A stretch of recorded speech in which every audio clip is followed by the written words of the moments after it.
Hello everyone.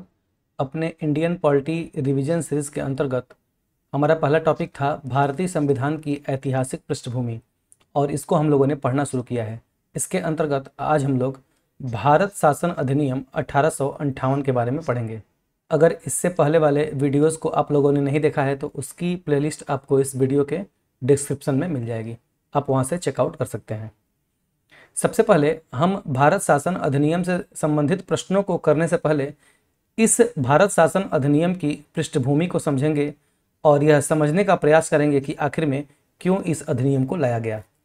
तो अगर सबसे पहले कारण की बात करें तो सबसे मुख्य कारण था 1857 की क्रांति या फिर 1857 का विद्रोह। जैसा कि 1858 ईस्वी में इस भारत शासन अधिनियम को पारित किया गया और उसके ठीक एक साल पहले 1857 में 1857 की क्रांति हुई थी।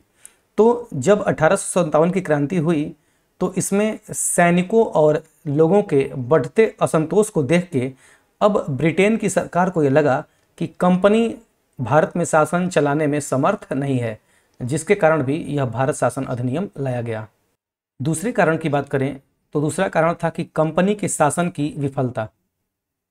1857 तक अब कंपनी राजनीतिक और प्रशासनिक दोनों ही स्तर पे अब अपने कार्य में विफल होती दिख रही थी, जिस कारण ब्रिटेन की सरकार ने यह अधिनियम पारित किया।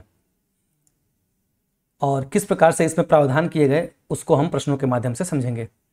तीसरा कारण था कि प्रशासनिक सुधारों की आवश्यकता।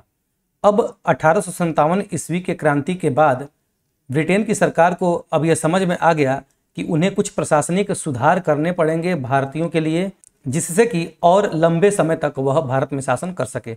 इसलिए इस पूरे शासन को एक केंद्रीय स्वरूप प्रदान करने के लिए तथा एक बेहतर प्रशासनिक तंत्र विकसित करने के लिए इंग्लैंड की सरकार ने यह अधिनियम पारित किया। तो ये थी हमारे भारत शासन अधिनियम 1858 की पृष्ठभूमि। अब चलिए इससे बनने वाले सभी प्रश्नों को एक एक करके देखते हैं, जो कि आपके किसी भी एग्जाम के लिए हेल्पफुल साबित होने वाले हैं। हमारा सबसे पहला प्रश्न है, ब्रिटिश संसद के द्वारा act for the better government of India किस वर्ष पारित किया गया?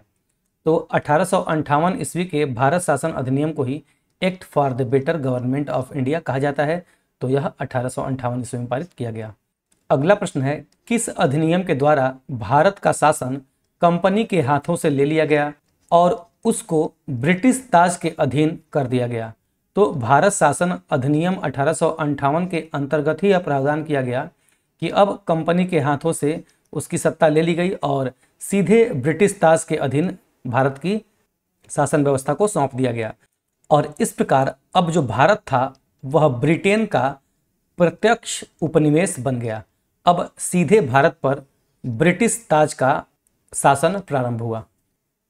अगला प्रश्न है, भारत सरकार अधिनियम 1858 के तहत अब गवर्नर जनरल को क्या कहा जाने लगा? सही आंसर होगा वायसराय। भारत सरकार अधिनियम के अंतर्गत यह प्रावधान किया गया कि अब जो गवर्नर जनरल का पद था उसका नाम वायसराय कर दिया गया। अब इस वायसराय पद को समझ लेना आवश्यक है। वायसराय ऐसा व्यक्ति था जो सीधे रूप से ब्रिटिश ताज के प्रति जवाबदेह था। और इससे पहले जो गवर्नर जनरल होता था वह किसके अधीन काम करता था? दो बॉडी काम करती थी ईस्ट इंडिया कंपनी पे।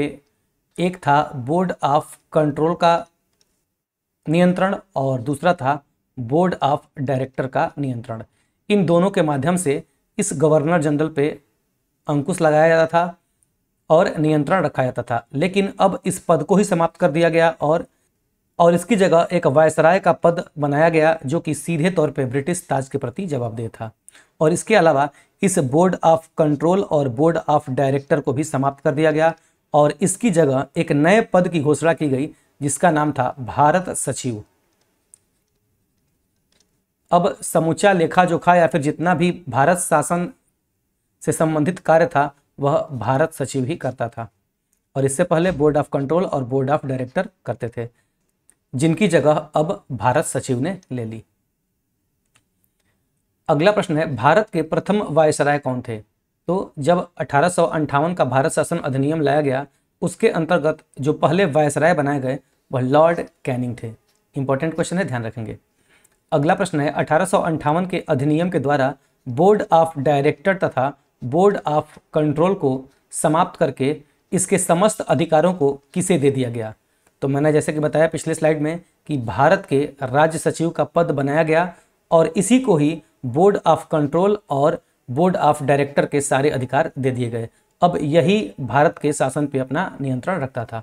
और एक चीज़ ध्यान देने लायक है कि यह जो राज्य सचिव था यह सीधे रूप से ब्रिटेन की संसद के प्रति जवाबदेह था और इस प्रकार से इसको भारत के प्रशासन से संबंधित पूर्ण अधिकार प्रदान किया गया। अगला प्रश्न है किस अधिनियम के द्वारा निदेशक मंडल और नियंत्रण मंडल को समाप्त कर दिया गया। तो जैसा कि मैंने बताया 1858 के अधिनियम के द्वारा निदेशक मंडल और नियंत्रण मंडल को समाप्त कर दिया गया और उसके जगह पे राज्य सचिव के पद का गठन किया गया। अगला प्रश्न है 1858 के अधिनियम के तहत भारत सचिव की सहायता के लिए उपबंध किया गया। तो जब भारत सचिव का पद बनाया गया तो उसकी सहायता के लिए एक 15 सदस्यीय भारत परिषद का निर्माण किया गया। इंपॉर्टेंट क्वेश्चन है, ध्यान रखेंगे। अगला प्रश्न है किस अधिनियम के द्वारा भारत में गवर्नर जनरल को भारत सचिव की आज्ञा के अनुसार कार्य करने के लिए बाध्य कर दिया गया। तो 1858 के अधिनियम के द्वारा ही जब भारत सचिव का पद बनाया गया तो गवर्नर जनरल को इस भारत सचिव के अधीन रखा गया और उसको भारत सचिव के हिसाब से ही कार्य करने के लिए बाध्य किया गया। अगला प्रश्न है भारत राज्य सचिव का ब्रिटिश संसद के प्रति उत्तरदायी होने का क्या कारण था। तो जैसा कि मैंने बताया कि किस प्रकार से जो भारत सचिव का पद था वह क्या था, सीधे ब्रिटिश संसद के प्रति उत्तरदायी था।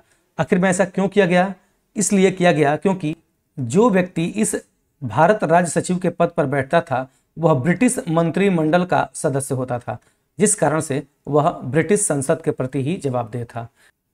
इसको इस उदाहरण से समझ लेते हैं। जैसे हमारे देश में लोकसभा के जो मंत्री होते हैं या फिर सदस्य होते हैं वह किसके प्रति उत्तरदायी होते हैं, तो लोकसभा के प्रति ही उत्तरदायी होते हैं।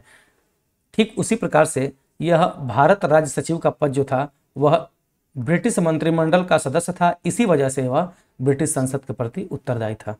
तो ये था हमारा 1858 भारत शासन अधिनियम से संबंधित सभी महत्वपूर्ण प्रश्न। आशा है कि आपको वीडियो पसंद आया होगा। अगर वीडियो पसंद आता है तो जितना हो सके इस वीडियो को शेयर करें अपने दोस्तों के साथ, अपने स्टडी ग्रुप में, और चैनल को सब्सक्राइब करना न भूलें। आप अपने बहुमूल्य कमेंट हमें अवश्य दें जिससे कि हम इसको और बेहतर बना सकें। इन सारी क्लास की PDF के लिए आप हमारे टेलीग्राम चैनल को ज्वाइन कर सकते हैं। मिलते हैं अगले वीडियो में इसके अगले पार्ट के साथ। Thank you.